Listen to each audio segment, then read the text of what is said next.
遠く離れたって決して夢は終わらない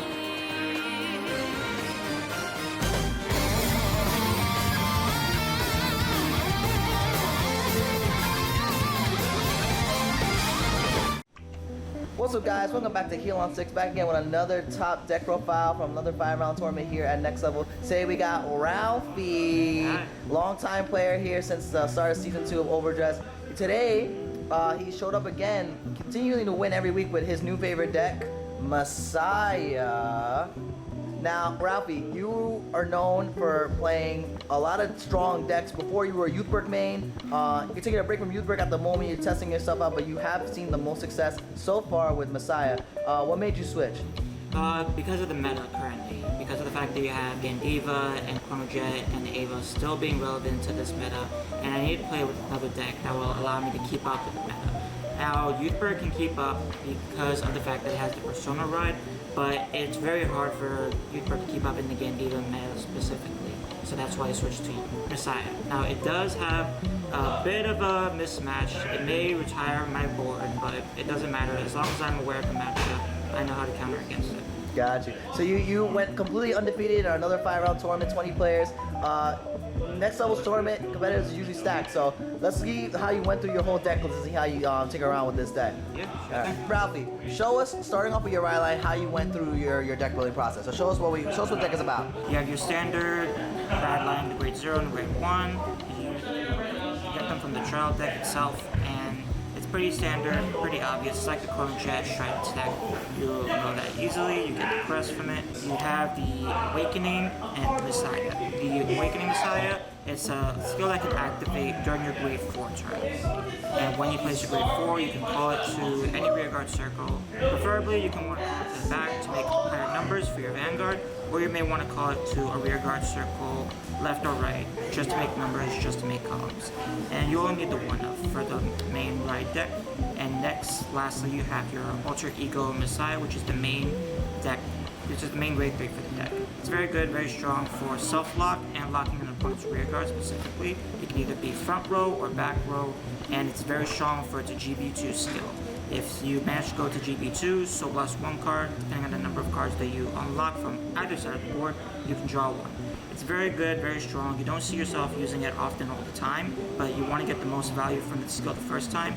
And if you want to do it a second time, just go +1 or +2. Be careful of your deck, otherwise you're going to deck yourself out.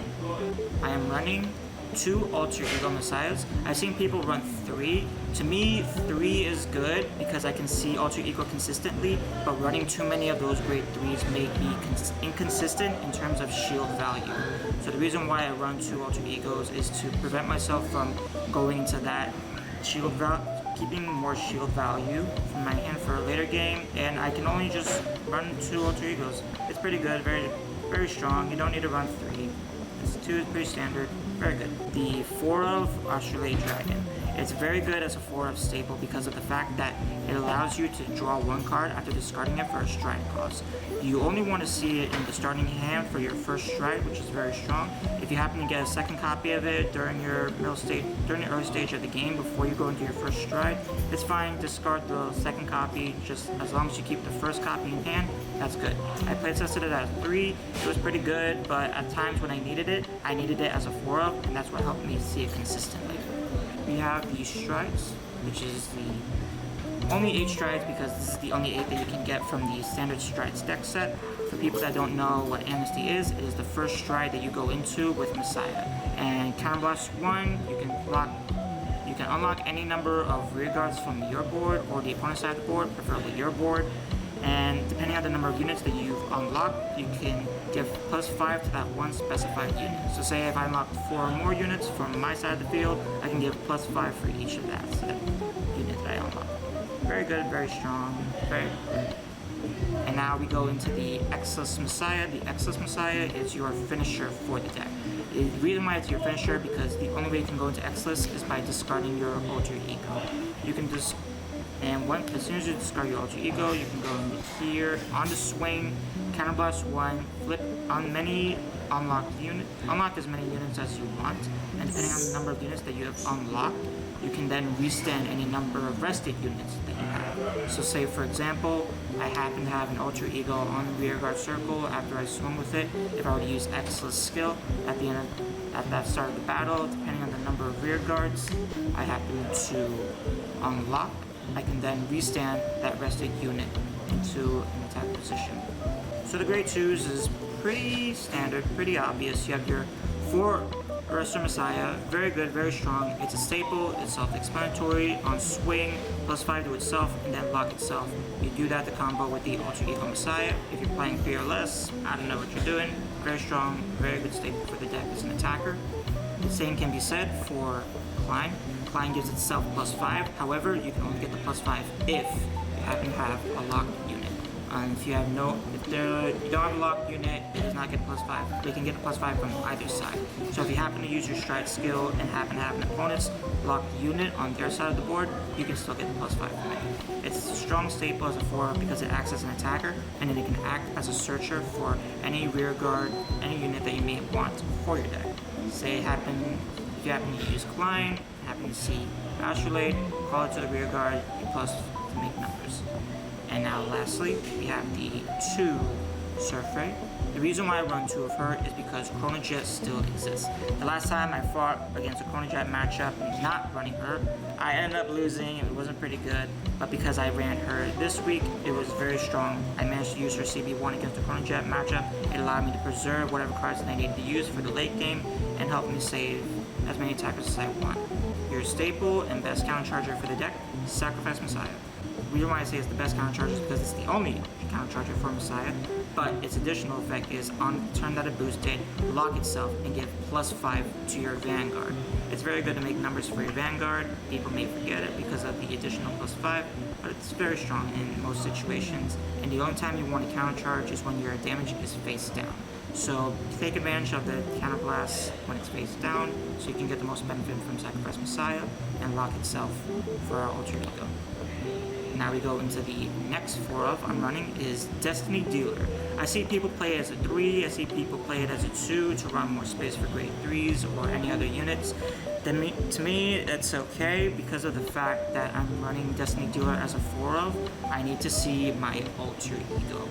The reason why I run Destiny Dealer as a 4 of is because I want to see the Alter Ego. Some people may take out the Destiny Dealer to run Alter Ego as a 3.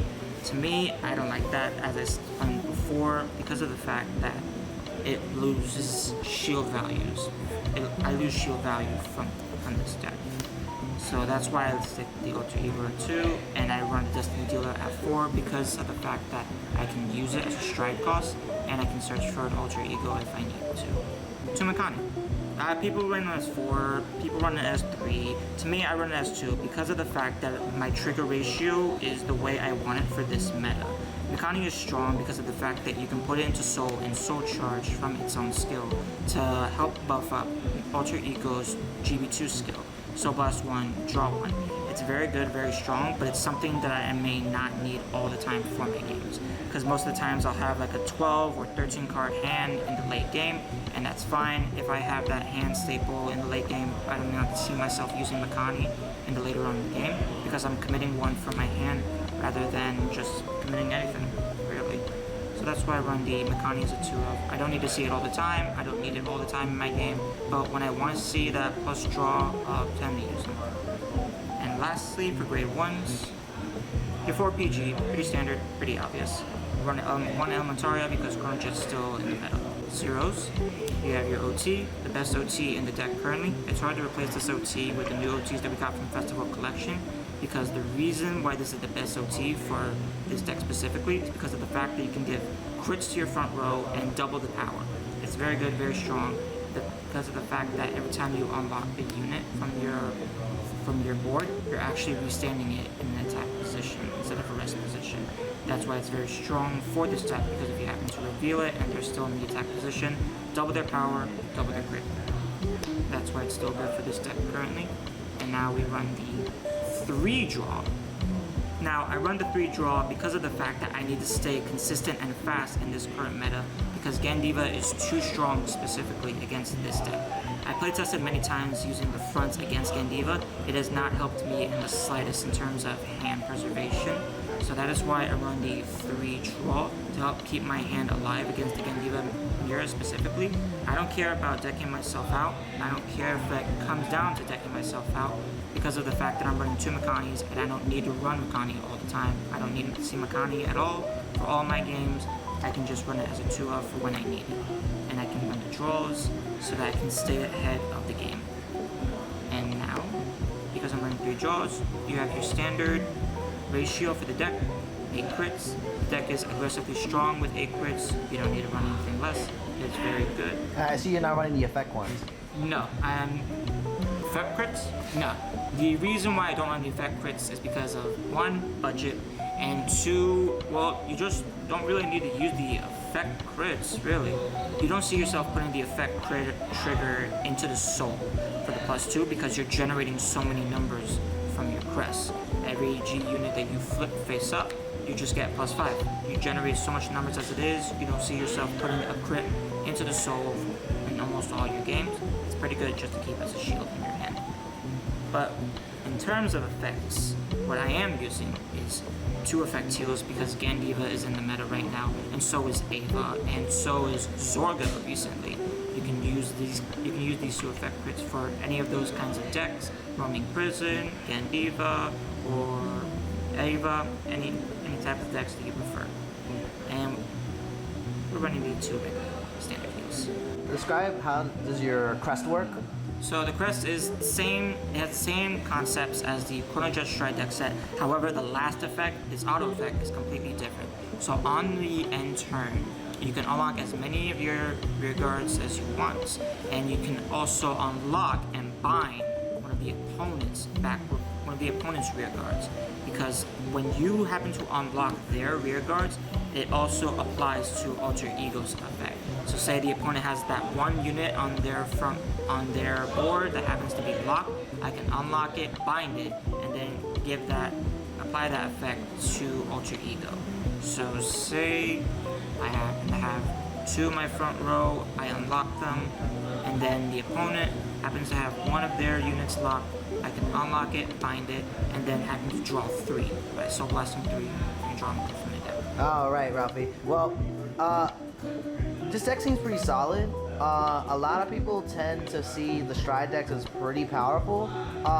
Given your experience playing with the deck, how do you feel going forward with your future generic support for Messiah? How do you feel Messiah is going to stack up later? I think it'll still be good tier 2 wise. It's not going to be tier 1 because the deck does have problems against certain matchups almost all the time. If people know how to play against it, then yeah, I'm afraid it will die out in the meta. In the next support, it's gonna have a good grade 1. I have to test that soon. And I don't see myself using that grade 1 and Makani at the same time because the last time I tested that, it didn't really work out. It wasn't really good. So that grade 1 may be good for the deck. As far as meta-wise, as far as how far it will take it in the meta, it's hard to say for now because of the amount of decks that are being released, and Gendiva is going to be in the meta in the long run. If you were to see any like future support going in for like set 13, any generic support for Messiah, would you still play that over Youthberg, or are you going to go straight back to Youthberg come set 13? Assuming Youthberg comes into set 13, and if it's really good, very fun for me, I would love to play it again for that future set. Yeah, because you're definitely known as the Youthberg main here at Next Level. You definitely showed out a lot of tournaments. You've been first place a couple of times here, a lot, as much very frequently as well. But this was your solid, complete, undefeated record here at Next Level. And we're gonna have people see the video. It's already posted up. So if you guys want to catch that match, you guys catch that. But yeah, Ralphie, thank you for showing up for your deck profile. Now, Ralphie, we hope to see you in any tournaments to come. We're going to be doing more NYCS qualifiers. There's 2 more qualifiers before the series, so hopefully we get to catch you at one of those qualifiers. If not, the next one coming up, the last one, probably at Silk Road. So we'll see if you're going to be there or not. Yep. All right, Ralphie. And Ralphie, what channel are we on? E16. Let's go!